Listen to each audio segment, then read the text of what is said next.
Bismillahirrahmanirrahim. Sampurasun.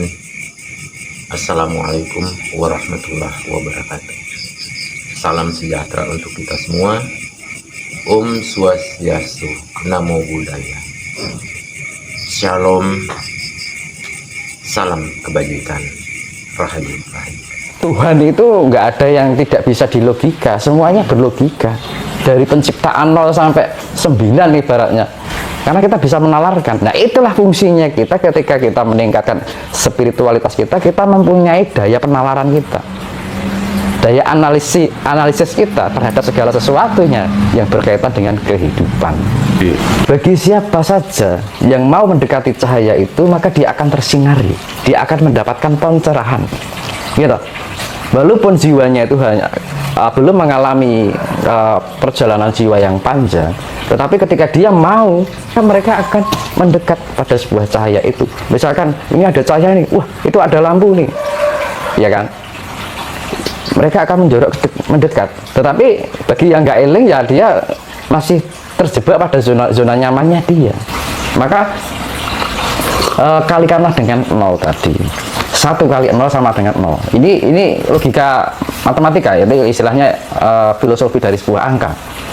Karena angka itu sesuatu yang mutlak. Tercipta angka ini kan dari proses putaran bumi. Jadi jalan pulang tuh ada 2. Seperti kaki kenapa ada 2, tangan kenapa ada 2. Yang pertama, sudahkah engkau selesain tugasmu sebagai kepala keluarga atau istilahnya berumah tangga? Sudahkah engkau mencintai istrimu seperti engkau mencintai dirimu sendiri? Sudahkah engkau menjadikan panutan bagi anak-anakmu? Oke, jumpa lagi saya Umar Hamzah di channel YouTube Anak Alam. Sesuai dengan judul Tantra, keseimbangan jiwa selaras dengan alam semesta, berpasangan cinta, kasih, dan sayang. 01 kosong, awal kosong menjadi kosong kembali, tak terhingga. Berawal dari kosong, misteri katanya ya, tapi tidak bisa dilogikakan. Kosong tak terhingga. Berawal dari kosong, berpendar menjadi satu, tunggal yang esa. Pada akhirnya berpendar menjadi Nurullah, Nur Muhammad, berpasangan. Nah, inilah kuncinya, berpasangan. Nurullah, Nur Muhammad. Dari kosong ke 8. 8 itu kosong juga tak terhingga, berputar, selalu berputar, tak terhingga. Nah, itulah kosong, misterinya kosong itu. Nah, semua berawal dari kosong tak terhingga yang mau mengawali sekaligus mengakhiri tanpa akhir. Itulah Tantra memiliki mantra Big Bang, kun fayakun, terjadi maka jadilah. Inilah spiritual. Spirit mendorong dan keyakinan adalah spirit. Ritual atau pengerjaannya atau pekerjaannya yang dilaksanakan. Jadi dorongan, semangat adalah spiritnya, pekerjaan, pelaksanaan adalah ritualnya. Itulah spiritual. Dan itu semua lingkup dalam satu kesatuan cinta dan kasih sayang. Allah yang maha kuasa lagi maha segalanya, tak terhingga. Seperti itu. Jadi sebelum saya lanjut, kita saksikan dulu video-video yang mungkin kita belum tahu tentang kosmik, kosmos, tata surya, galaksi, dan segala macamnya. Tentang nilai atau kosong yang dimaksud belepotan nih. Kosong yang dimaksud adalah tak terhingga. Berawal dari kosong, kelak pada akhirnya menjadi kosong. Kosong adalah energi, kekuatan yang tidak terhingga. Oke, kita saksikan dulu berikut ini. Dalam sains dan logika, segala sesuatu pasti punya penyebab. Maka, apakah Tuhan punya sebab? Jika segala sesuatu ada penciptanya, maka siapa yang menciptakan Tuhan? Ini tampak logis, tetapi mari kita telaah dengan sains dan logika. Jika semua harus ada sebabnya, dan sebab itu juga punya sebab, lalu siapa yang pertama? Dan tidak semua yang ada butuh sebab, hanya yang bermula yang butuh sebab. Jika kita menelusuri rantai sebab tanpa akhir, logika akan runtuh. Maka harus ada satu entitas pertama yang tidak disebabkan oleh apapun. Hukum sebab akibat kausalitas hanya berlaku di dalam alam semesta, bukan di luar atau sebelum keberadaan ruang waktu. Tuhan, sebagai pencipta ruang waktu, tidak tunduk pada hukum ini. Sains juga menyatakan energi tidak bisa dicipta atau dimusnahkan, hanya berubah bentuk. Jadi, dari mana asal energi pertama? Energi abadi hanya bisa berasal dari entitas yang abadi, Tuhan. Sesuatu tidak bisa menciptakan dirinya sendiri. Alam semesta tidak bisa ada karena dirinya sendiri, sebab untuk mencipta harus sudah ada. Maka, pencipta alam semesta harus di luar alam semesta, tak terikat ruang, waktu, dan materi. Penemuan Big Bang mengungkap bahwa alam semesta memiliki awal. Einstein membuktikan waktu bagian dari ruang. Waktu dimulai sejak Big Bang. Sesuatu yang berawal memerlukan penyebab eksternal. Penyebab itu tidak mungkin bagian dari waktu. Ia harus di luar waktu. Tuhan, pencipta waktu, tidak terikat waktu. Maka, tidak masuk akal bertanya sebelum Tuhan. Secara ilmiah, logis, dan matematis, tidak mungkin ada awal tanpa ada yang mengawali. Tidak masuk akal jika awal berasal dari ketiadaan mutlak. Harus ada satu entitas awal yang tidak bergantung, tidak diciptakan, dan menjadi sebab bagi segalanya. Dialah Tuhan yang awal, yang tidak didahului oleh siapa atau apapun. Jadi, Tuhan tidak diciptakan karena Ia tidak bermula. Tuhan bukan efek dari apapun. Ia adalah sebab pertama yang tak disebabkan. Mustahil logika menyebut penyebab pertama itu juga perlu penyebab. Dalam filsafat Aristoteles disebut unmoved mover. Dalam fisika modern, energi dan ruang tidak abadi.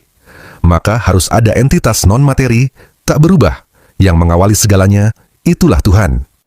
Al-Quran telah menyampaikan kebenaran ini sejak 14 abad lalu, sebelum sains modern memahami konsep waktu, kausalitas, dan penciptaan. Tuhan bersifat awal dan akhir. Allah Subhanahu wa Ta'ala berfirman dalam Al-Quran, Surat Al-Hadid ayat 3. Dialah yang awal dan yang akhir, yang zahir dan yang batin. Dan Dia Maha mengetahui segala sesuatu. Perhatikanlah betapa tepatnya alam semesta ini diatur. Konstanta-konstanta fisika memiliki nilai yang sangat spesifik. Para ilmuwan menyebutnya sebagai fine-tuning alam semesta. Jika gaya gravitasi sedikit lebih kuat, alam semesta akan runtuh kembali. Jika sedikit lebih lemah, bintang dan galaksi tidak akan pernah terbentuk. Probabilitas terjadinya fine-tuning ini secara kebetulan sangatlah kecil, mendekati nol. Bukankah lebih logis jika ada perancang yang maha cerdas di baliknya? Mari kita telaah kehidupan di tingkat terkecil, sel. Sebuah entitas mikroskopis yang penuh dengan mesin molekuler yang kompleks, bekerja dengan presisi luar biasa. DNA, molekul kehidupan, menyimpan informasi genetik yang sangat banyak dan terstruktur. Bagaimana mungkin sistem yang serumit ini muncul secara kebetulan melalui proses evolusi tanpa adanya kecerdasan yang mendesainnya? Kita melihat desain dan keteraturan dimanapun dalam alam. Sarang lebah yang heksagonal sempurna, formasi kristal yang indah, bahkan lintasan planet yang teratur. Ketika kita melihat sebuah bangunan yang megah atau sebuah mesin yang canggih, kita secara otomatis menyimpulkan adanya seorang perancang. Mengapa kita enggan menerapkan logika yang sama pada kompleksitas dan keteraturan alam semesta yang jauh lebih menakjubkan? Hukum kekekalan energi dan materi adalah salah satu prinsip fundamental dalam sains. Jika segala sesuatu tidak dapat diciptakan dari ketiadaan, lalu dari mana asal mula materi dan energi yang membentuk alam semesta ini? Pastilah ada sesuatu yang maha ada, yang tidak diciptakan dan menjadi sumber dari segala sesuatu yang ada. Sains modern, melalui teori relativitas Einstein, mengungkapkan bahwa ruang dan waktu saling terkait dan membentuk sebuah kontinum. Jika alam semesta memiliki awal, Big Bang, maka ruang dan waktu juga memiliki awal. Lalu, apa atau siapa yang ada sebelum ruang dan waktu itu ada? pastilah ada entitas yang transenden, yang berada di luar batasan ruang dan waktu yang diciptakannya. Dalam logika ilmiah, setiap sesuatu yang bermula pasti ada sebabnya. Alam semesta bermula, maka pasti ada yang menyebabkan. Tidak mungkin ada tanpa sebab. Jika ada banyak penyebab mutlak, hukum-hukum alam akan bertabrakan dan saling membatalkan. Keteraturan yang ada membuktikan bahwa pengaturannya berasal dari satu kehendak, satu kekuasaan. Logika menyatakan dua atau lebih kekuasaan mutlak akan saling membatalkan. Mutlak berarti tak bisa dikalahkan. Maka, logis hanya mungkin ada satu kekuasaan mutlak, satu Tuhan. Jika Tuhan lebih dari satu, maka dunia akan berantakan. Para Tuhan itu akan memiliki kehendak berbeda. Tapi alam ini konsisten, harmonis, teratur. Ini bukti logis. Tuhan hanya satu. Al-Quran dan Hadits sudah menegaskan sejak lebih dari 1400 tahun lalu. Tuhan itu satu, esa, dan tidak ada sekutu baginya. Seperti dalam Al-Quran, surah Al-Ikhlas, ayat 1-4, katakanlah, dialah Allah yang Maha Esa. Allah tempat bergantung segala sesuatu. Dia tidak beranak dan tidak diperanakan. Dan tidak ada seorang pun yang setara dengannya. Dalam hadits riwayat Tirmidzi, Rasulullah SAW bersabda, sebaik-baik zikir adalah la ilaha illallah. Tiada Tuhan selain Allah. Makhluk adalah sesuatu yang diciptakan, terbatas oleh ruang, waktu, materi, dan hukum alam. Tuhan, dalam pengertian akal dan agama, adalah pencipta segala sesuatu, tidak bergantung pada ciptaannya. Fisika modern mengajarkan dimensi ruang waktu. Alam semesta ini terbatas. Terbatas usia, energi, materi, dan ruang. Sesuatu yang terbatas pasti butuh pencipta yang tak terbatas. Seluruh materi tunduk pada perubahan. Lahir, berkembang, rusak, lalu punah. Tuhan, jika tunduk pada perubahan, berarti bukan Tuhan.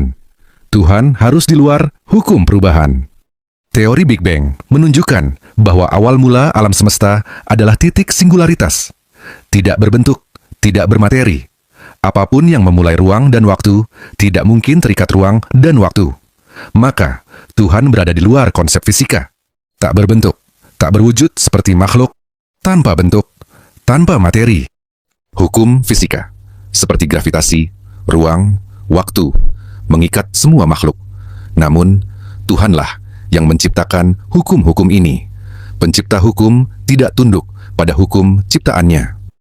Makhluk saling membutuhkan oksigen, air, makanan. Jika Tuhan menyerupai makhluk, ia akan butuh. Padahal Tuhan wajib bersifat ghani. Maha kaya, tidak membutuhkan apapun. Semua makhluk terikat hukum sebab akibat. Ada sebab, lalu ada akibat. Tuhan adalah sebab pertama yang tidak disebabkan. Jika Tuhan seperti makhluk, dia akan butuh pencipta lain yang mustahil. Logika dasar. Sesuatu yang menciptakan tidak bisa identik dengan yang diciptakan. Seorang pelukis tidak sama dengan lukisannya. Tuhan, sebagai pencipta alam semesta, tidak mungkin serupa dengan makhluknya. Jika pencipta sama dengan ciptaan, ia akan bergantung, terbatas, dan fana. Pencipta sejati harus berbeda dari semua ciptaan, tidak membutuhkan ruang, waktu, bentuk, atau materi. Al-Quran juga menegaskan bahwa Tuhan tidak menyerupai makhluk. Firman Allah Subhanahu wa Ta'ala dalam Al-Quran, Surat Asy-Syura, ayat 11. Tidak ada sesuatu pun yang serupa dengan Dia. Dan Dia Maha Mendengar, Maha Melihat. Juga dalam Al-Quran, Surah Al-Ikhlas, ayat 4. Dan tidak ada seorang pun yang setara dengan Dia. Rasulullah SAW bersabda dalam hadits riwayat Muslim, sesungguhnya Allah itu tidak tidur, tidak layak baginya untuk tidur. Dia merendahkan dan mengangkat timbangan amal. Kosong, tak terhingga. Nah, dialah yang menciptakan waktu, dan dia tidak berada di dalam ruang dan waktu itu. Nah, itulah. Dan menegaskan kembali di dalam surah 112, Qul huwallahu ahad, Allahus samad, lam yalid wa lam yulad wa lam yakul lahu kufuwan ahad. Artinya hanya satu. Kalau ada dua, nanti bertabrakan. Jadi yang tunggal harus tetap tunggal, yang esa. Tidak boleh ada dua. Kalau ada dua, kelak akan bertabrakan. Tapi Yang menciptakan itu adalah satu, tunggal. Namun yang diciptakan harusnya menjadi dua. Seperti itu. Jadi dia membenarkan namanya cahayanya sendiri menjadi Nurullah. Nurullah memiliki pasangan Nur Muhammad. Itulah, dari Nur Muhammad itu menjadi banyak. Nah, jadilah semua hingga alam semesta semua tercipta melalui mantra kun fayakun. Seperti itu. Jadi di surah tadi nama suratnya Al-Ikhlas, adalah keikhlasan. Keikhlasan yang diciptakan ini untuk selalu mengabdi kepadanya, berbuat memayu hayunung bawono atau memperindah jagat raya alam. Boleh diambil tapi dirawat, jangan semenah-menah. Kira-kira seperti itu. Nah, sebelum lanjut lagi, kita saksikan dulu video tentang alam, bunyi-bunyian. Nah, itu kita dengar jangkrik. Nah, ini bukan jangkrik, tapi treng berikut.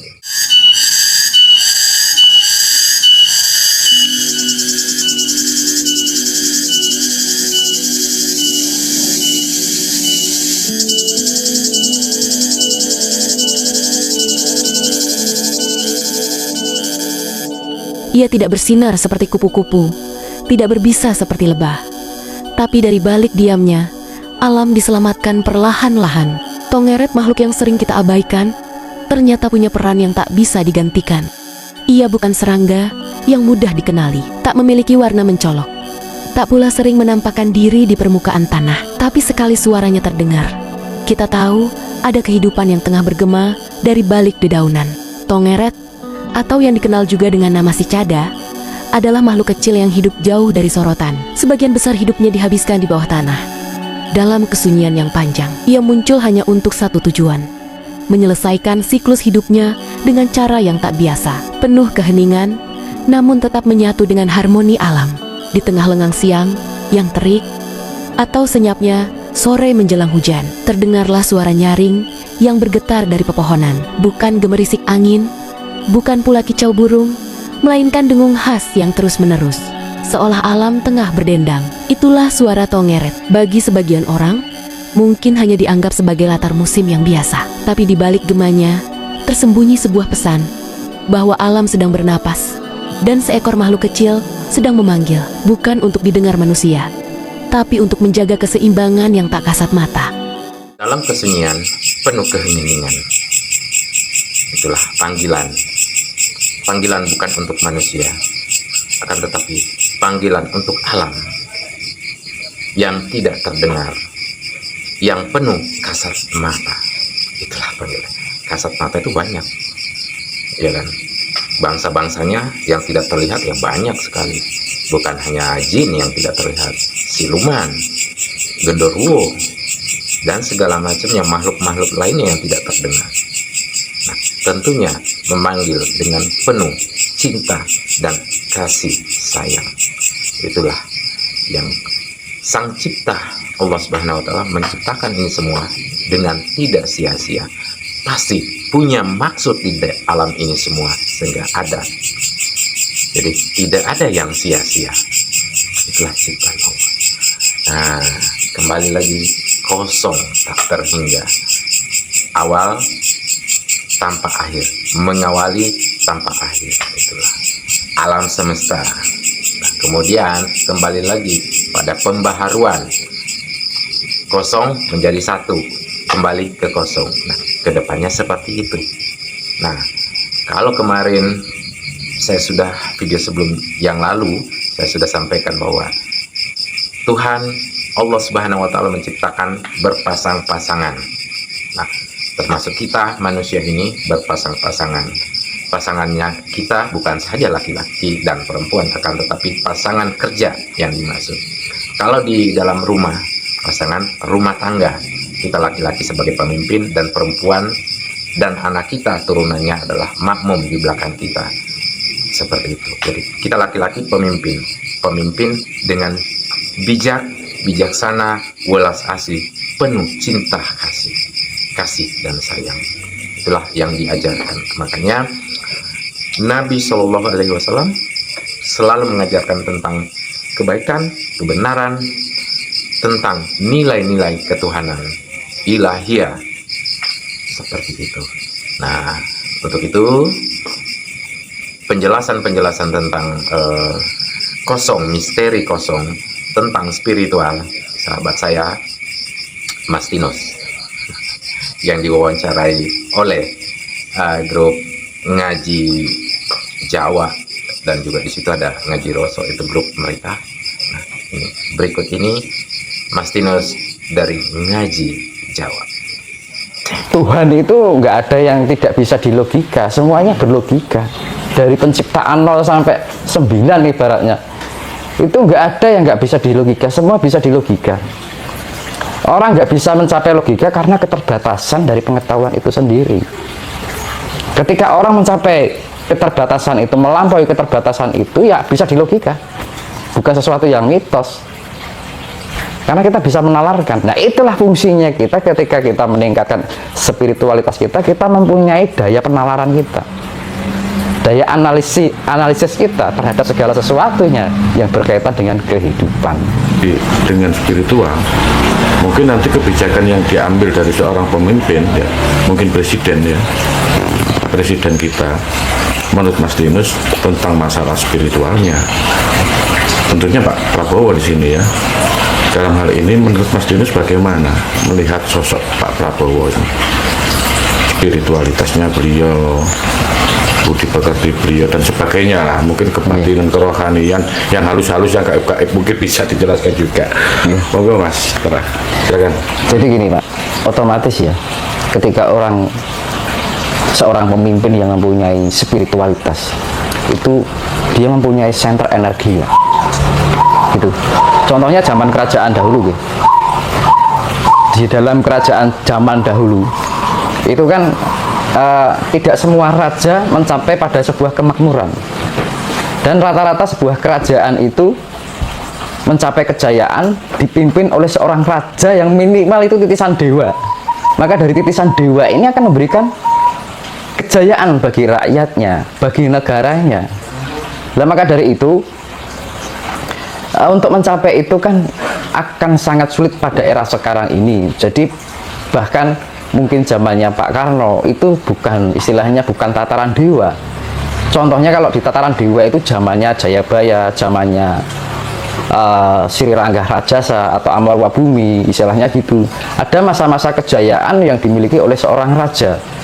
Dan itu seorang raja kepemimpinan dari suatu ketatanegaraan, sebuah kerajaan itu mempunyai masa tersendiri, karena memang beliau-beliaunya itu ada sebuah tugas tertentu, ada sebuah yang masanya itu pembuka, terus kejayaan dan penutup atau keruntuhan dari sebuah kerajaan. Itu ada tokoh-tokoh dari seorang raja di masa kerajaan di masa lampau, itu harus dihadiri dengan jiwa yang merupakan titisan dari para dewa.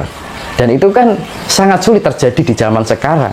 Dan nanti untuk Nusantara ini, kepemimpinan dia adalah merupakan dari manifestasi titisan dewa, karena harus menggunakan yang dinamakan sentral energi. Dari sentral energi ini akan memberikan vibrasi, frekuensi bagi rakyatnya, bahkan negaranya. Ini sangat penting sekali, karena sebuah kepemimpinan yang berspiritual pasti dari segala tata negaraan itu tidak bersinggungan dengan hukum alam, pasti sudah jelas akan selaras dengan hukum alam. Jadi selama kepemimpinan yang belum berlandaskan spiritual, tidak akan yang namanya mencapai suatu keselarasan hukum alam. Jadi tetap menjaga pemeliharaan yang disebut Hamamayu Hayuning Bawono. Jadi tidak semata bahwa segala sesuatu yang terbangun itu dari segi yang sifatnya material, tapi yang utama adalah yang namanya jiwa atau rohnya, atau secara spiritnya. Sebuah negara itu kan harus dari spiritnya dulu. Maka dibilang bangunlah jiwamu, maka tumbuhlah ragamu. Kan ibaratnya kan gitu. Kejayaan pun harus dilandasi dari kesucian, kembalinya jati diri sebuah bangsa. Nah sekarang yang namanya jati diri, berarti kan pemimpinnya harus mempunyai jati diri dulu. Bagaimana kita bisa memberikan contoh pada orang lain sedangkan diri kita belum bisa menerapkan yang namanya jati diri. Sebuah kejayaan pasti diawali yang namakan kembalinya jati diri sebuah bangsa. Nah, sebelum seorang pemimpin bisa mengembalikan sebuah jati diri, setidaknya dia sudah bisa mengembalikan dirinya sebagai jati diri Tuhan itu sendiri. Sebagai manifestasi dari Tuhan atau Gusti yang sejati.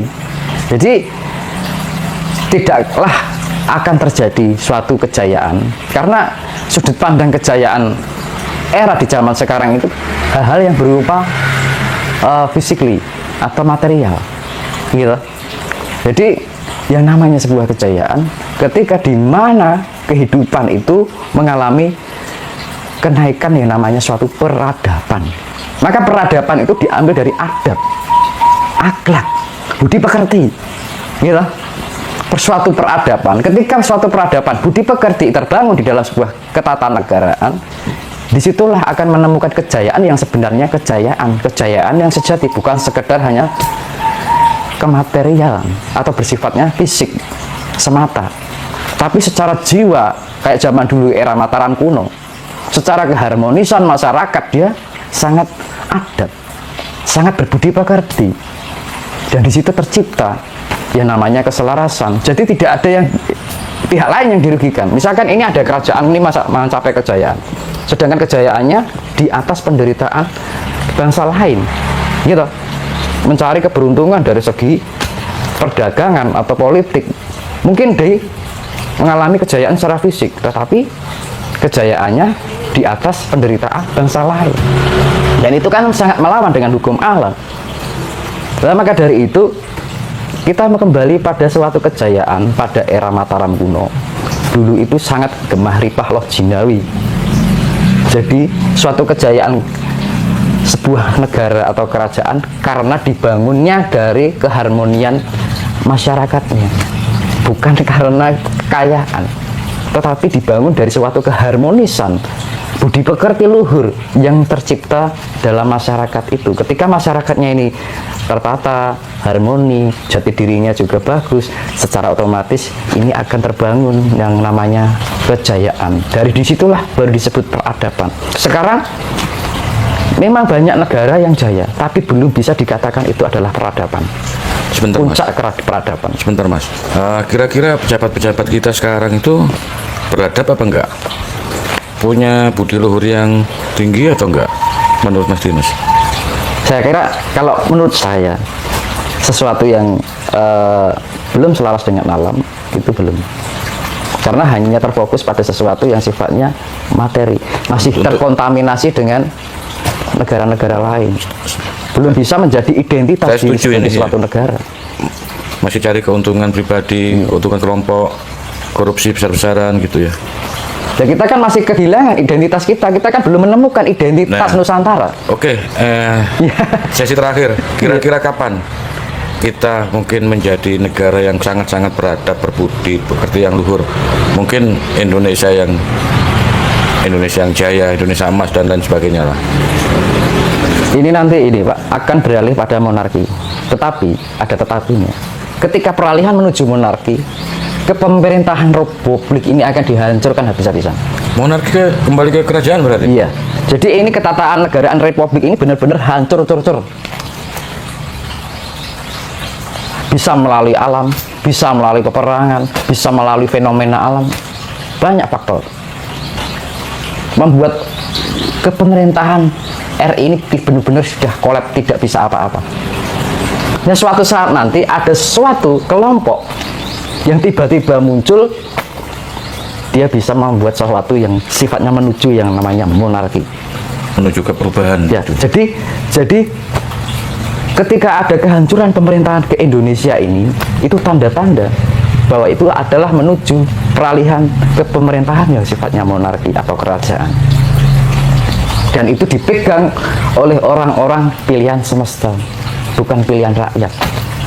Atau Ya itu sistem generasi istilahnya gini, jiwa-jiwa lampau yang dulu menjadi raja, dulu menjadi patih, prajurit, mereka menitis kembali pada jiwa tubuh-tubuh orang-orang sekarang. Dia menata kembali ini, tetapi bukan berarti sifatnya mengulang, bukan melakukan sesuatu perulangan, tetapi pembaharuan, pemperbaikan dari peradaban-peradaban di masa lampau. Jadi bukan suatu pengulangan, tetapi ini memperbaiki suatu peradaban lagi yang lebih tinggi.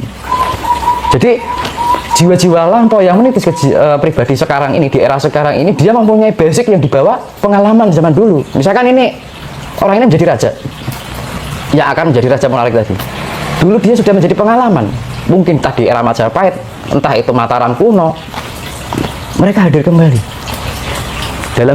dalam tubuh orang sekarang. Jadi mereka itu, makanya dalam Uga Wangsit Siliwangi pelakunya itu saja, itu lagi. Suatu pergantian zaman pelakunya itu lagi. Itu ada di Uga Wangsit Siliwangi. Nah itu artinya itu bahwa yang nanti akan mengembalikan monarki ini adalah jiwa lampau yang menitis kepada baru ini. Jiwa-jiwa sekarang ini yang dulu berperan itu perkumpulan dari entah Mataram, entah Kediri, entah Singosari, entah Mojopahit bersatu menjadi satu kesatuan yang disebut Nusantara. Ini tidak bisa diganggu gugat karena hadirnya jiwa lampau dan banyaknya terbangkitkan atau awak kening secara kolektif. Ini sebuah tanda, bukan suatu hal yang kebetulan, karena ada sesuatu alasan di situ. Ini sebuah persiapan, bukan sesuatu kebetulan, tapi ini sebuah persiapan untuk sesuatu hal yang baru, mencapai suatu peradaban, puncak peradaban. Dan ini akan, kepemerintahan ini yang sedang berjalan sekarang ini akan benar-benar dihancurkan. Bahkan perbankan dunia nanti tidak ada, dienolkan semuanya oleh faktor alam, oleh fenomena alam, entah kejadian peperangan juga bisa. Berarti hutang-hutang sudah dihapus semua berarti? Nol, tapi pelakunya ya juga hapus. Gitu Pak, karena hukum keseimbangan alam itu hukum cokro panggilingan. Berarti negara kita sudah dihapus itu, beneran? Iya. Beneran negara sudah dihapus hutangnya? Karena republik sudah nggak ada lagi kan. Nah, Mas Tinus tadi sudah menyampaikan bahwa Tuhan itu bisa dilogikakan kalau kita sampai dalam hal ini mengetahui, menjalani sesuai pengalaman kita dalam kehidupan sehari-hari kita jalani, maka kita berspiritual. Beda, spiritual dengan agama itu berbeda.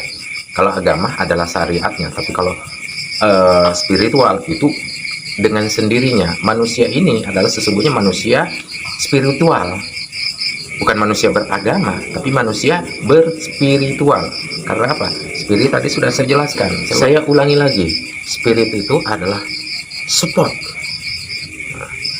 Supportnya dorongan, jejak supaya kita kuat, kekuatan kita melaksanakan sesuatu. Nah, baru namanya pelaksanaan. Nah, itu ritualnya. Jadi spiritual adalah dorongan, spirit, support untuk melaksanakan sesuatu. Artinya ada tenaga untuk mendorong.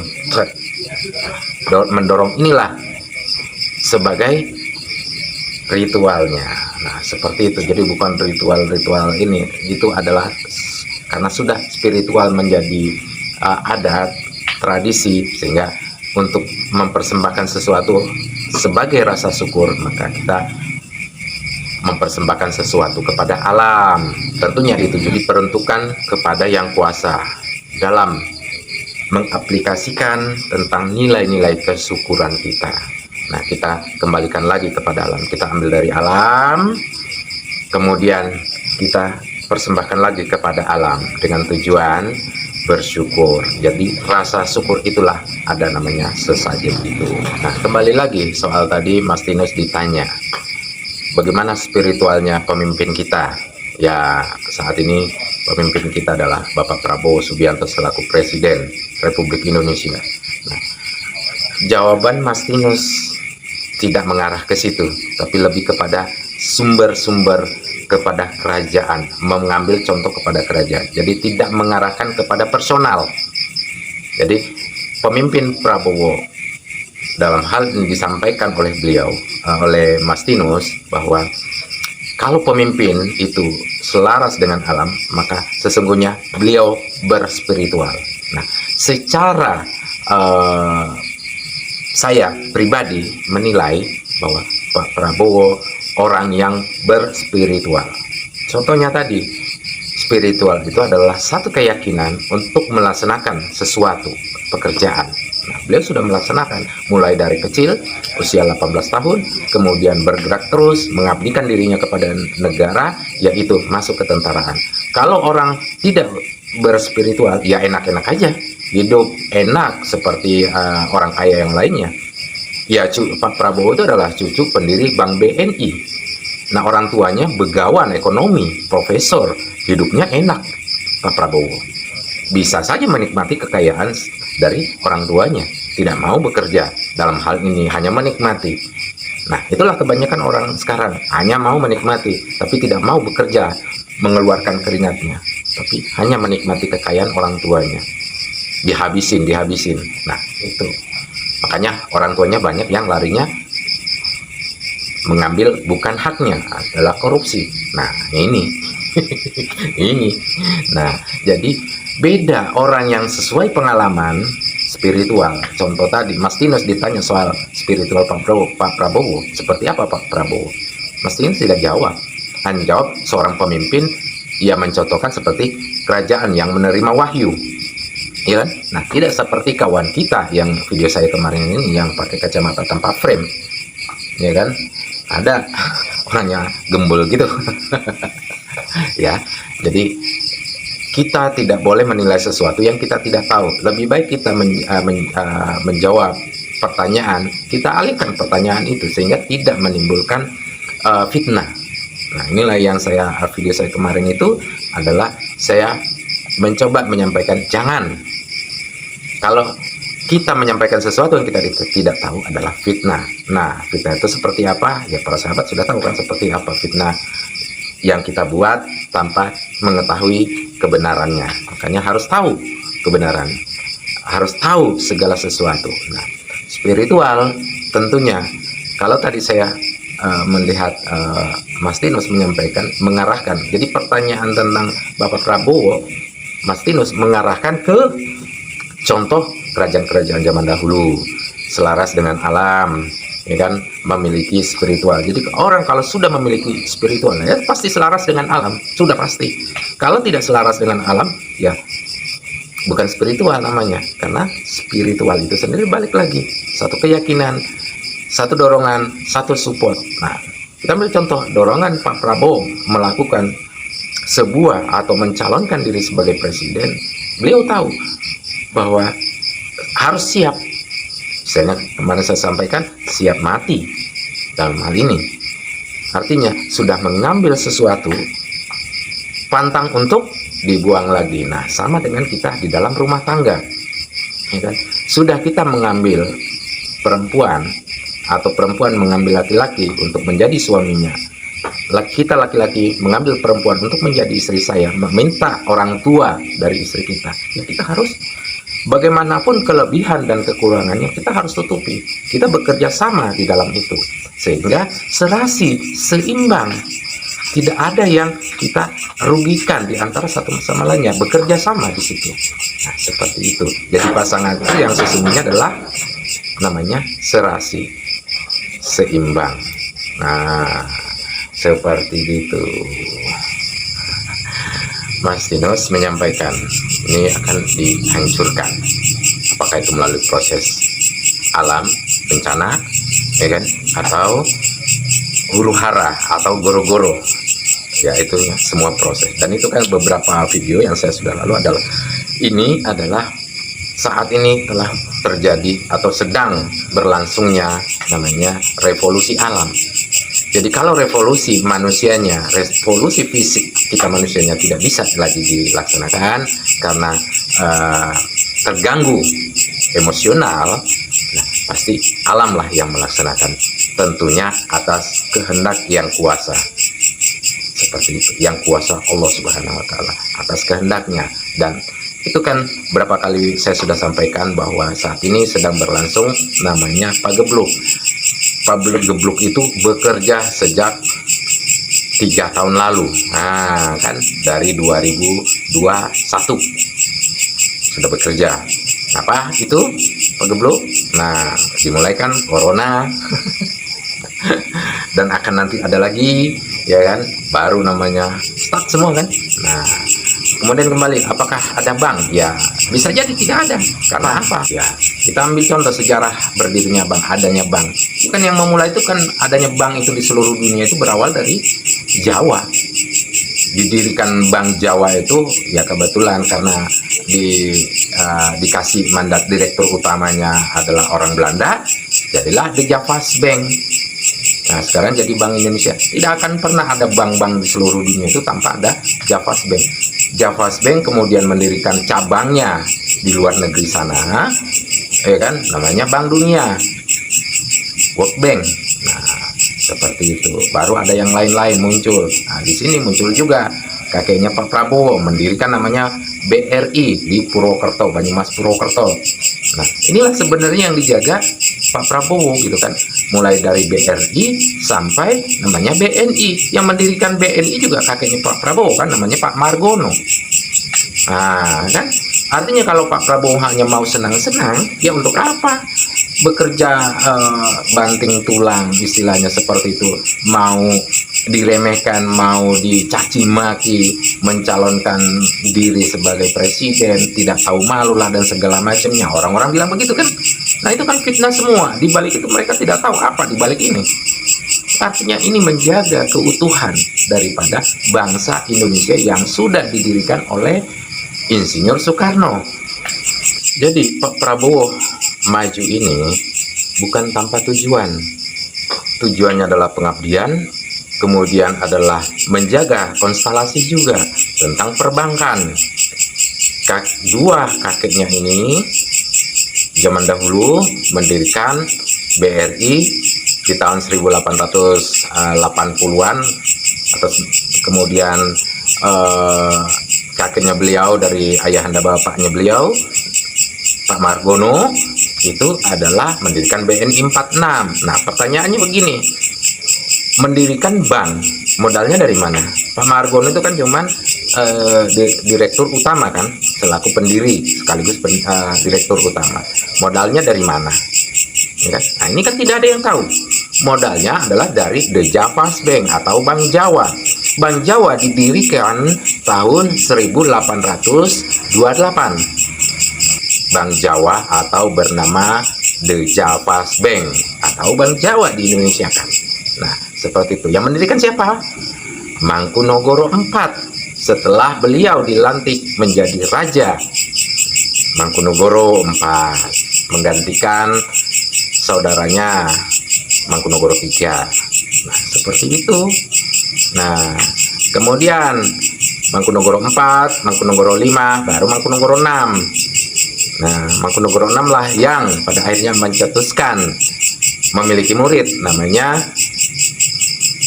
Umar Said Cokro Aminoto di Surabaya, karena Mangkunagara VI mengundurkan diri sebagai raja, Mangkunegaran diberikan kepada kerajaan tersebut diberikan kepada keponakannya menjadi Mangkunagara VII. Nah, beliau pindah ke Surabaya. Di Surabaya mendidiklah namanya Cokro Aminoto. Nah, dari Cokro Aminoto punya murid, inilah Insinyur Soekarno, bernama lahir Kusno. Seperti itu sejarahnya. Nah, artinya Pak Prabowo menjalankan amanat dari leluhurnya. Nah, saat ini leluhurnya juga sudah berkumpul di beliau, yaitu tadi Raden Ngabehi yang pendiri BRI, ya kan, Pak Margono, kemudian termasuk Jenderal Sudirman.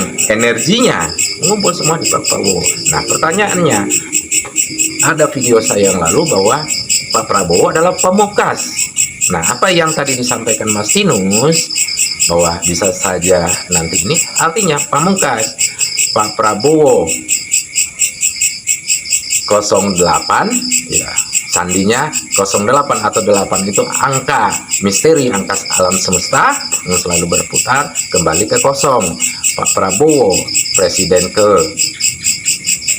orangnya ya, orang yang ke-9, presiden ke-10, balik lagi kosong lagi kan, 1 dan 0 lagi, artinya kedepannya ini adalah kepemimpinan Nusantara akan kembali kosong, baru akan memulai lagi naik ke 1 dan seterusnya. Nah, seperti itu kira-kira penjelasan dari Mas Tinus, karena Mas Tinus tidak mau menjawab soal kepribadian Pak Prabowo seperti apa. Nah, saya tahu walaupun Mas Tinus mengerti dan paham tentang itu, tapi beliau tidak mau menjelaskan karena ini riskan dalam hal akan menyerang pribadi seseorang. Nah, beda kawan kita ini yang di Bandung nih, menilai sesuatu hanya lihat berita, tidak bersinggungan dengan orangnya seperti apa karakternya. Nah, seperti itu. Ya kalau saya, ya alhamdulillah. Saya tidak perlu jawab. Oke. Nah, kita lanjut berikutnya, Mas Tinus lagi tentang apa itu spirit, apa itu kosong berikut ini. Bagi siapa saja yang mau mendekati cahaya itu, maka dia akan tersinari, dia akan mendapatkan pencerahan, gitu. Walaupun jiwanya itu hanya belum mengalami perjalanan jiwa yang panjang, tetapi ketika dia mau, makanya istilahnya bejo bejane wong lali sesugi hayun kabejan wong kang eling nang padha, maka mereka akan mendekat pada sebuah cahaya itu. Misalkan ini ada cahaya nih, wah itu ada lampu nih, ya kan, mereka akan mendekat. Tetapi bagi yang nggak eling, ya dia masih terjebak pada zona nyamannya dia, kan gitu. Maka dari itu kan fungsinya jiwa-jiwa lampau ini ibaratnya di sini kasih satu tiang cahaya, di sana kasih satu tiang cahaya, di sana kasih satu tiang cahaya. Akhirnya orang pada mencari cahaya, mendekatkan sini, di mana letak keberadaan cahaya itu, dan akhirnya mereka mendapatkan pencerahan. Nah, orang yang menginginkan mendapatkan pencerahan itu yang dibilang wong sing eling lan waspada. Maka dari itu kuncinya, ketika kita, walaupun jiwa kita masih belum mengalami perjalanan panjang dalam jiwa itu, maka dasar utama adalah eling lan waspada. Dengan eling lan waspada itu nanti akan cenderung akan diarahkan pada cahaya, letak di mana letak cahaya itu sudah singgah. Akhirnya mereka menerima pencerahan, menerima cahaya terang. Dan cahaya terang itu berasal dari mana? Cahaya Tuhan, yang sifatnya memberikan kedamaian, memberikan sebuah kesadaran, memberikan sebuah kecerahan. Nah itu Berarti mendekat kepada Tuhan ini. iya, itu Pada sang istilahnya cahaya, ya. iya, leluhur jiwa lampau itu mewakili Tuhan itu sendiri sebenarnya, karena mereka sudah melampaui yang namanya titik nol. Jadi Makanya itu kan saya kembalikan ke tadi kan menempuh damai ya, dengan jalan damai, menempuh damai dengan jalan damai. Maka ada istilah kita harus bisa berdamai dengan diri sendiri. Artinya kita harus mengurangi konflik-konflik yang terjadi. Sesuatu ketidakdamaian itu bagian dari konflik. Sakit hati, sakit batin, sakit pikiran itu harus dibersihkan, ya kan? Makanya untuk mencapai kebersihan hati, kebeningan pikiran itu kan harus dibiasakan. Misalkan kita dibentur dengan sesuatu yang membuat kita terpancing emosi kita, maka secepatnya kita menyadari jangan terpancing dan terbawa oleh suasana itu. Tetap pada kita mengingat damai, jangan sampai kita misalkan orang mendapat omongan jelek, akhirnya terpancing kan, ya kan? Makanya saya filosofikan dengan angka lagi, 1 kali 1 sama dengan 1 konflik, maksudnya 2 konflik kali 2 konflik sama dengan 4, 3 konflik kali 3 konflik sama dengan 9. Semakin tinggi konflik yang istilah sesuatu yang berlawanan dilawan dengan berlawan, perlawanan dilawan dengan perlawanan, ya kan? Akhirnya semakin besar, semakin tinggi konflik itu. Maka setiap kita mengalami keberlawanan itu, jangan sampai kita balas dengan perlawanan. Maka kalikanlah dengan 0 tadi. 1 kali 0 sama dengan 0. Ini logika matematika, itu istilahnya filosofi dari sebuah angka. Karena angka itu sesuatu yang mutlak. Tercipta angka ini kan dari proses putaran bumi. Jadi ini mutlak. Angka-angka ini sifatnya mutlak dan ada makna di situ. Maka untuk memecahkan konflik ini tidak terjadi, hadapilah dengan sebuah kedamaian itu. Dengan cara tersenyum, dengan cara mengalah, dengan cara menghindar. dengan cara mengabaikan agar tidak terpikirkan, terbawa perasaan, berusaha belajar damai. Maka saya kembalikan, damai kan ibarat sesuatu yang tidak biasa, ya kan? Membiasakan sesuatu yang tidak biasa untuk dibiasakan agar terbiasa dan akhirnya menjadi kebiasaan. Prosesnya kan itu. Maka ketika kita mendapat perlawanan, itu kan konflik. Jangan kita lawan. Misalkan kita jawab aja, terima kasih atas ucapanmu. Semoga kamu diberikan kesadaran, Allah didoakan semoga kamu berikan kesadaran atau eling, atau menghindar, gitu. Kan banyak cara itu untuk tidak kita terbawa untuk akhirnya melawan. Karena apa? Melawan itu sesuatu yang sifatnya kita harus mengeluarkan energi, menguras energi. Karena gini, ketika kita berada di jalan, benar-benar di jalan Tuhan, yang namanya damai itu, pasti suatu saat akan menerima keberuntungan. Tuhan itu tidak sejahat itu. Jika manusia mengalah itu akan terjadi kekalahan. Itu mindset manusia itu sendiri, pikiran manusia itu sendiri, kehaluan dari pikiran manusia itu sendiri. Tetapi kekuatan Tuhan itu adalah kekuatan yang paling dahsyat. Angka 0 itu bisa meleburkan segala konflik, yaitu damai. Maka dalam ajaran Buddha pun adalah satu-satunya adalah damai, cinta kasih, ya kan? Kita membawakan sifat Tuhan, cinta kasih dengan suasana yang damai. Damai kan adalah suasana, sedangkan cinta kasih adalah sifat, ya kan? Nah, ketika kita melakukan suatu perlawanan, kita kan harus butuh energi dan harus menguras energi. Ketika kita butuh energi dan menguras energi, itu akan merendahkan vibrasi kita. Ketika saat vibrasi itu merendah, maka frekuensi kita juga akan rendah. Cahaya kita akan buruk, dan terciptanya cahaya yang buruk ini akan memperburuk kehidupan kita sendiri. Kan gitu. Ya. Namun sebaliknya, ketika kita berperan sebagai sifat Tuhan, yaitu cinta kasih dalam suasana yang namanya damai, itu kita tidak hanya sebagai membutuhkan energi, tetapi kita sebagai pembangkit energi. Maka orang yang tercerahkan itu, dia membangkitkan energi, dia transfer ke energi orang lain. Kita sebagai charger, the master charger. Kita sebagai charger. Dan charger ini butuh arus yang seimbang, butuh master yang namanya charger. Dan kita sebagai charger, pengecasan, memberikan energi, bukan sebaliknya bahwa malah kita mengeluarkan energi. Nah, the master charger itu adalah sifat 0. Ketika kita membawakan sifat Tuhan, yaitu cinta kasih dengan suasana yang damai, energi kita, vibrasi kita langsung melonjak, dan frekuensi kita akan naik jangkauannya.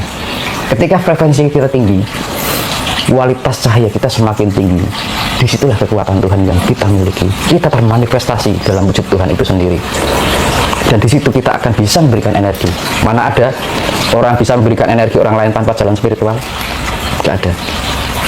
Itu bisa melakukan penyembuhan secara psikis orang, bisa disembuhkan dengan sebuah energi. Rata-rata orang spiritual, mereka menyalurkan sebuah energi. Mereka menjadi charger, melakukan charging, melakukan charger atau cas, dicas. Kalau aki berkurang strumnya, mobil nih atau motor kurang strumnya, kan kita cas, bawa ke tukang cas tuh, kita bawa dicas. Nah, kita pun manusia seperti itu, kurang cas, menghabiskan energi. Ya, ngobrol begini aja sebenarnya menghabiskan energi. Tapi energi apa? Kalau energi positif yang kita keluarkan, cinta kasih, kasih dan sayang, ya itu tambah terus, tambah terus. Nah, seperti saya sendiri sudah mengalami, karena sudah pengalaman. Kalau saya tidak bicara seperti ini, mengarahkan orang, memberikan apa yang selama ini ilmu yang saya sudah dapatkan, kemudian saya tidak sampaikan, itu tidak enak badan saya. Maka saya harus keluarkan. Apa artinya? Karena sudah penuh casnya ini, ya harus disalurkan. Nah, seperti ini. Jadi saya buat YouTube ini bukan sekedar semata-mata mencari pengikut atau subscriber atau like, tidak, atau komentar, tidak. Ya maaf gitu. Saya membuat YouTube itu karena itu, menyalurkan energi saya, ilmu yang dari Allah yang Maha Kuasa itu masuk ke melalui energi cahayanya, ya saya salurkan melalui bicara seperti ini. Kalau saya bicara sama orang berhadapan, nanti dianggap halu. halusinasi lah, apalah, makanya oke, saya buat ininya. Saya tidak peduli ada yang subscribe atau tidak, ada iklan atau tidak peduli, yang penting tugas saya menyampaikan. Nah, saya juga tahu dalam video saya itu banyak orang, tidak semua, paling dilihat sebentar sudah, paling ada yang ngebuka, ada juga yang tidak, tapi semuanya itu adalah karena Allah. Dia membuka menonton sampai habis, artinya Allah sudah membuka dirinya ke jalan spiritual. Kalau tidak, ya lewat sembari lalu. Nah, apa yang disampaikan Mas Dimas tadi, bahwa ya siapa saja yang mendekati sinar atau cahaya itu berdasarkan kasih sayang, cinta dan kasih sayang, maka disitulah kekuatan Sang Cipta. Telah disebut kosong, isi kosong. Kita lihat kosong, tapi ada isinya. Tapi begitu kita tuang, tidak ada isinya. Nah, itulah disebut kosong, isi kosong. Nah, untuk itu ada video yang juga dari yang saya dapatkan, kiriman dari teman. Nah, ini video dia melihat ininya itu penampakan sangkakala. Saya bilang bukan, ini bukan sangkakala. Sangkakala itu gini, dia seperti kalau kita nyenter itu kan dari kecil ke besar. Nah, ujungnya di seluruh alam semesta, ujung trompetnya yang di depan, nah yang di belakang yang tempat ditiup itu di ujung langit yang paling tinggi. Nah, paling tinggi, saya belum cerita langit berapa. Paling tinggi itu langit itu. Nah, itu disitulah ujungnya. Itu akan semua alam semesta ini, galaksi-galaksi itu semua berada di dalamnya. Nah, seperti itu. Jadi untuk ini kita saksikan dulu. Allahu Akbar, ya Allah. Allahu Akbar, ya Allah. Ya Allah, innalillahi, ya Allah. Ya Allah. Allahu Akbar. Ya Allah.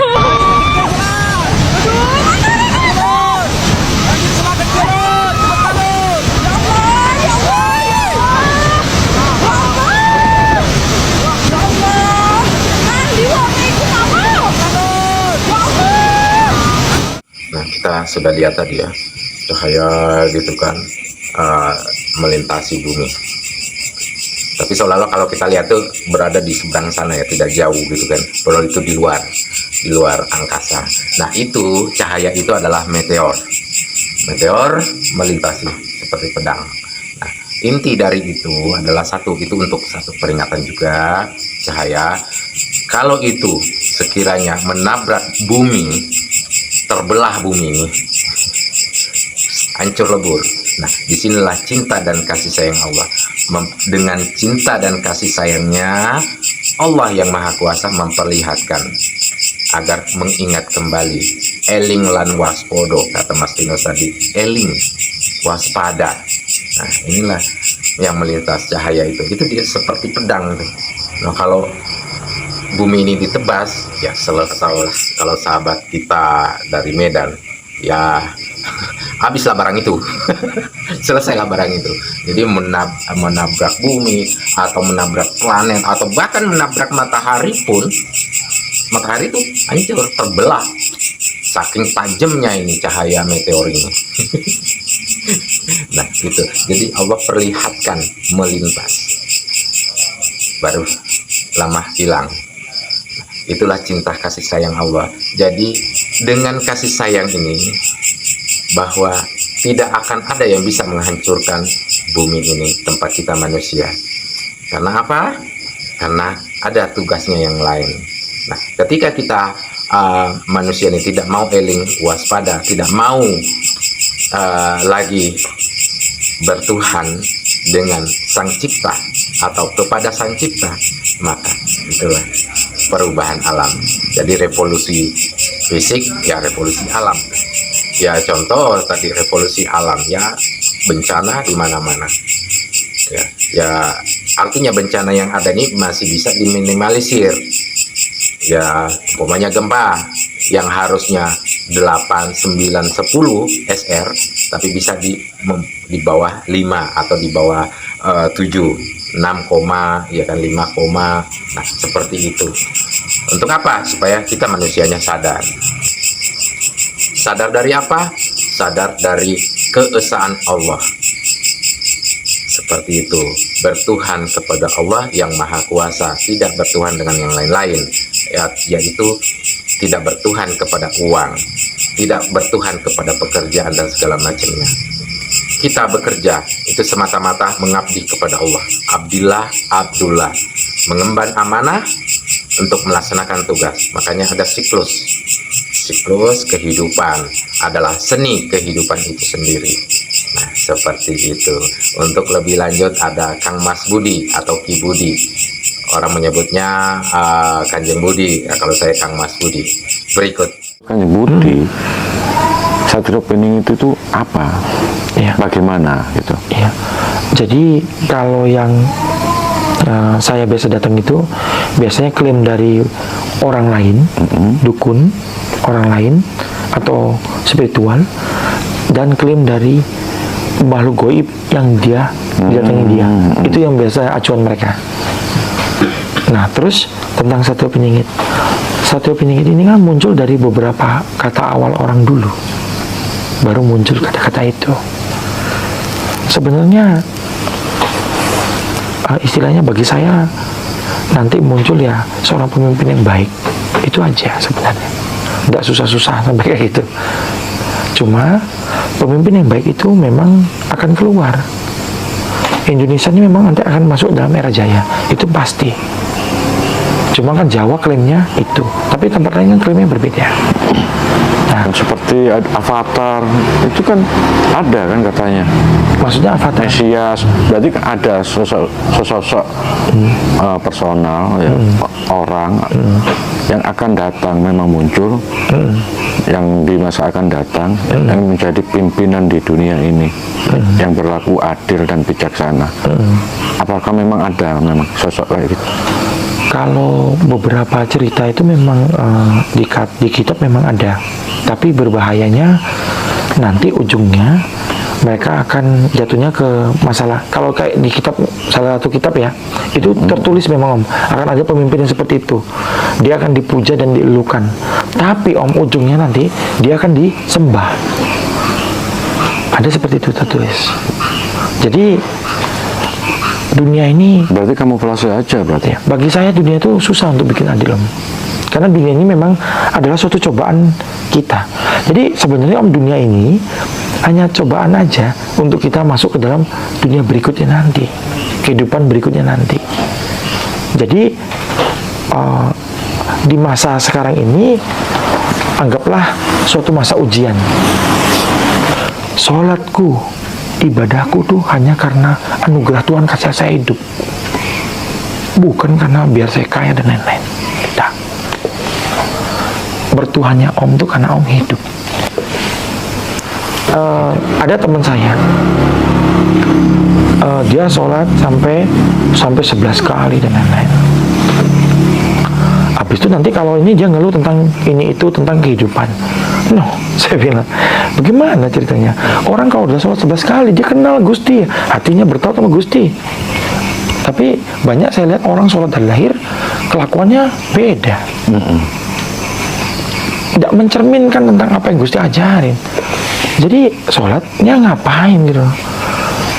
Zikir kerjanya biar dapat duit. Jadi inilah, rezeki itu kayak hujan. Kalau kita nggak masuk ke hujan itu, kita nggak basah. Kalau kita tetap berdiam di sini, nggak basah. Makanya saya selalu ngajarin, jalan pulang tuh ada dua. Seperti kaki, kenapa ada dua? Tangan, kenapa ada dua? Yang pertama, sudahkah engkau selesaiin tugasmu sebagai kepala keluarga atau istilahnya berumah tangga? Sudahkah engkau mencintai istrimu seperti engkau mencintai dirimu sendiri? Sudahkah engkau menjadikan panutan bagi anak-anakmu? Sudahkah engkau meninggalkan bekal yang cukup, langsung cukup untuk mereka saat kita pulang nanti, hingga mereka nggak minta-minta sama orang? Di saat keluarga harmonis, Gusti Allah ada di sana, Tuhan ada di sana. Setelah Tuhan ada di sana, kita baru mengenal Tuhan dengan laku sholat kita dinaikin, ibadah untuk mendekati Tuhan, mengenal Tuhan. Dua-duanya mengkerucut menjadi satu ujung piramida, yaitu Tuhan. itulah jalan kematian. Ada teman saya ninggalin semuanya untuk cari Tuhan. Nggak kenal-kenal sampai sekarang. Lontang-lantung, malah sekarang jadi nggak waras. Karena dia salah jalan. Jadi yang pengusaha, jangan tinggalin usahamu. Kembangin usahamu. Dengan engkau jadi orang kaya, engkau bisa bantu orang. Orang datang minta doain, kita doain. Tapi kan tidak cukup, dia harus nebus anaknya di rumah sakit. Mending kalau dia punya BPJS, kan enggak jadinya. Jadi kalau engkau orang kaya, engkau doakan dia biar spiritual batinnya kuat, engkau kasih uang biar dia bisa nebus anaknya. Itulah baru pertolongan. Jadi jangan tinggalin usaha Anda. Jangan anggap dunia seluler ini suatu musuh. Jangan. Jalani kewajiban Anda, nanti ditanya. Nggak bisa Anda kejar aja gini, nanti Anda bisa masuk, enggak. Jadi seimbang, bekerja dan mengenal Tuhan. Itulah jalan kematian. Jadi bagi saya jalan kematian ya itu. Ya. Cobalah Om misalnya lihat orang Om bantu, terus mereka sekeluarga tertawa bahagia. Nah, Hati Om bagaimana? Luar biasa gembiranya. Terus kan orang kalau punya banyak uang Om, cenderungnya tahu nggak apa Om? Pertama sombong. Kedua dia nggak akan mau keluarkan uang itu untuk yang lain. Dia anggap dengan dia menumpuk uang itu semakin banyak, dia semakin kaya. Itu konsep yang salah. Sudahkah engkau memperhatikan keluargamu, istrimu, anakmu? Nah, ini sudahkah engkau memperhatikan istrimu, anakmu, mencintai istrimu sebagaimana engkau mencintai dirimu sendiri? Nah, ini banyak orang yang seperti itu. Lihat cantik, ini, lihat ini, nah, ini. Itu nafsu. Jadi nafsu itu hanya bisa ditekan, tidak boleh dibunuh. Karena sudah menjadi sunnatullah pada diri kita. Harus berpasangan. Nah, tidak boleh satu atau tunggal. Nah, tulisan Jawa aja itu selalu berpasangan. Ha, na, ca, ra, ka. Berpasangan. Dia harus berpasangan. Itulah satu contoh.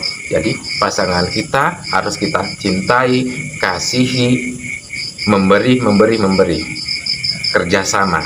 Tidak boleh kita juga hanya perintah kepada istri, bikin ini, masak itu. Tidak boleh. Selama kita mampu, ini. Bila perlu kita juga memasak untuk istri kita. Gitu. Nah, seperti itu. Jadi banyak orang sekarang hidupnya istrinya harus ini. Nah, terkadang terjadilah KDRT, kekerasan dalam rumah tangga. Nah, terjadi ya seperti apa, banyaklah berita-berita kadang di depan kita istrinya dicaci maki, atau bahkan istri mencaci maki suami, begitupun sebaliknya suami mencaci maki istrinya. Nah, ini tidak benar. Jadi ini tidak benar karena apa? Tidak mengenal dirinya, tidak tahu siapa dirinya. Nah, itu dari mana dia, untuk apa dia di muka bumi, dan kemana dia pada akhirnya pergi. Nah, ini tidak tahu, ketidaktahuan inilah karena hanya pikiran dan nafsu yang ada selalu yang mendorongnya sehingga terjadi gitu. Dan banyak juga orang melirik nikah 1, nikah 2, 3 sampai 4 dan lebih. Nah, ketidaktahuannya juga untuk apa dia menikah. Poligami. Poli ini juga pasangan kan? Bukan poligami lebih dari 1. Sudah bisa adil belum? Sudah bisa serasi belum? Nah, kalau sudah berarti ada. Bukan kita laki-laki yang minta, ya perempuan pasangan hidup kita yang meminta ini loh. Ya kan? Ini karena ini pasti ada alasannya kenapa.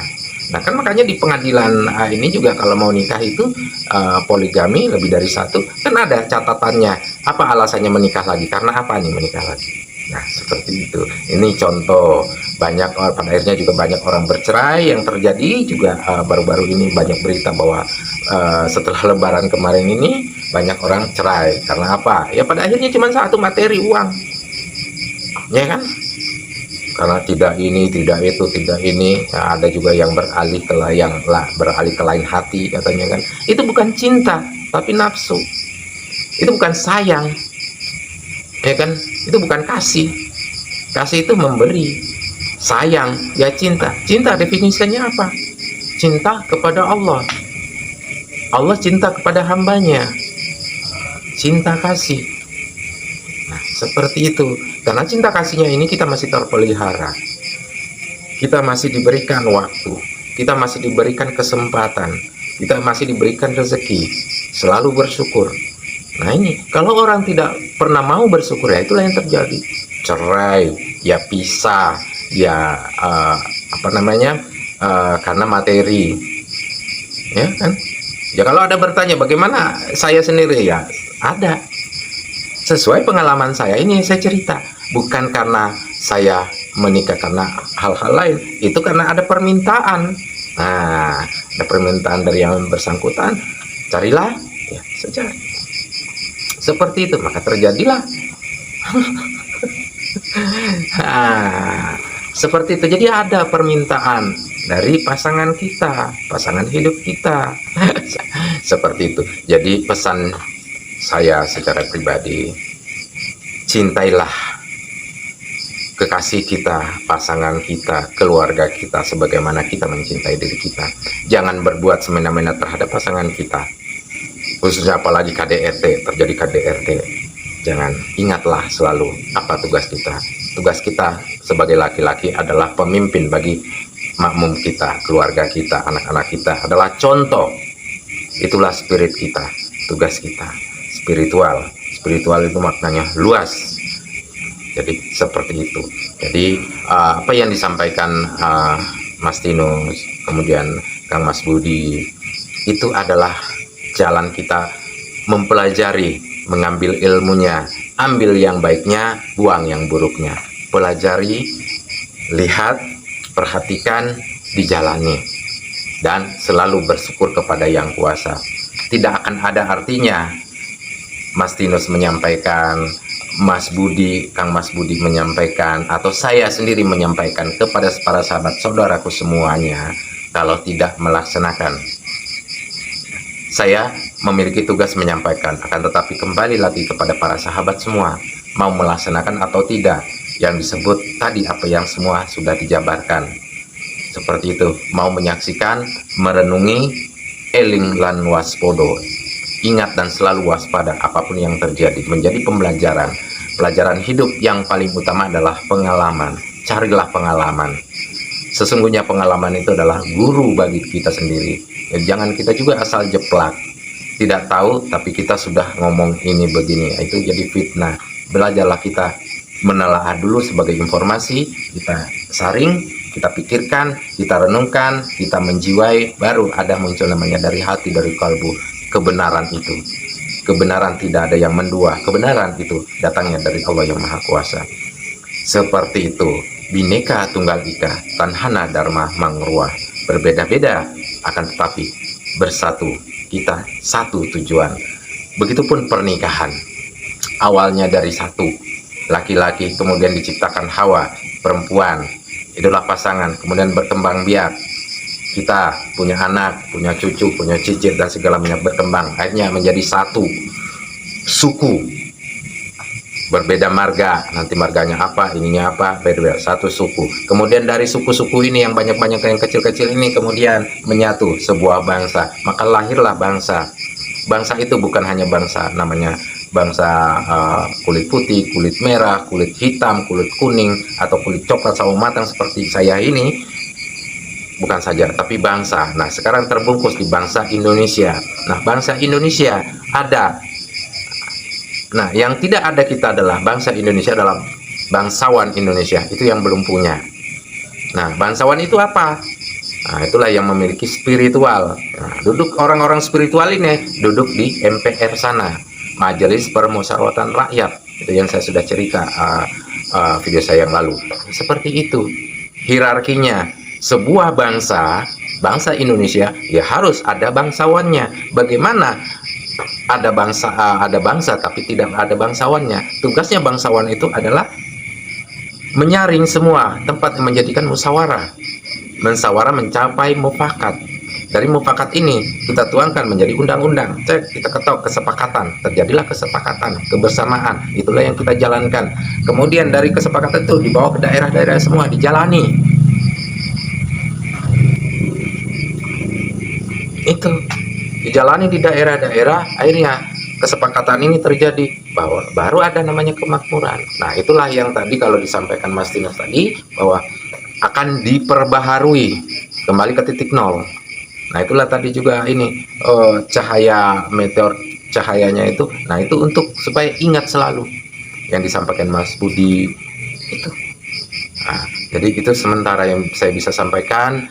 Kita mengambil hikmah semua dari sini, ambil pembelajaran yang kita laksanakan, bahwa tugas kita ada tujuan di balik kita diturunkan ke muka bumi ini, adalah siklus kehidupan tantra, siklus kehidupan, seni kehidupan adalah kembali. Paling bahagia, paling damai adalah kita ketika kita kembali ke yang kuasa, kembali ke kosong, tidak kembali kepada yang satu. Apa? Yaitu ciptaan. Nah, yang diciptakan ya neraka, surga, ya itu kan yang diciptakan. Artinya makhluk juga. Kalau kita kembali ke kosong, yaitu kepada cahaya itu sendiri, energi cahaya itu sendiri, itulah ada kedamaian, itulah cinta kasih kita. Nah, adakah para sahabat itu ingin kembali kepada yang kuasa, tentu dalam keadaan suci tentunya. Kalau masih ada kotor, terkontaminasi dengan kehidupan di dunia ini, ya belum sampai. Makanya kembalikan lagi, ya harus suci dulu. Dibersihin dulu, ya mandi dulu, apa dulu, ya kan, bersihin dulu, baru kembali dalam keadaan berserah diri, kembali ke suci. Itulah yang disebut berserah diri, ya kan, menyerahkan diri, tahu diri, kitab diri kita. Makanya kita selalu nggak tahu diri nih, ya kan, bla bla, ya harus tahu diri, karena ada kitab diri kita kan, ya kitab diri, tahu diri kita siapa. Nah, baru kita bisa menggerak, kita bersatu, menyatukan satu tujuan kita adalah mengabdi kepada yang kuasa, mengelola bumi. Ambillah sebagian rezeki dari muka bumi, dari tanaman-tanaman segala macamnya, hewan-hewan yang bisa, yang halal kita makan. Dalam pengertian halal ini ya sesuai tuntunan dan bimbingan yang membimbing kita, yaitu para nabi, ABCDE-nya. Kita hindari yang tidak baik, ya kan. Yang tidak baik ini ada memang betul, yang tidak baik kita makan malah merusak tubuh kita, ya contohnya narkoba kita gunakan, ya merusak tubuh kita kan. Nah, seperti itu. Jadi ambil yang baik, buang yang buruknya. Segala sesuatunya mesti kita telah dulu, kita pikirkan, kita renungkan, baru kita jiwai apa yang ada, baru kita masuk ke dalam hati kalbu, baru kita terapkan. Kebenaran datangnya dari Allah. Kebenaran itu muncul dari cahaya Allah yang bersemayam di dalam diri kita, yaitu kolbu nurani. Itulah yang video saya yang lalu, 9 ruh, ya 9 ruh yang ada di dalam diri kita. Terima kasih. Wabillahi taufiq wal hidayah. Wassalamualaikum warahmatullahi wabarakatuh. Rahayu.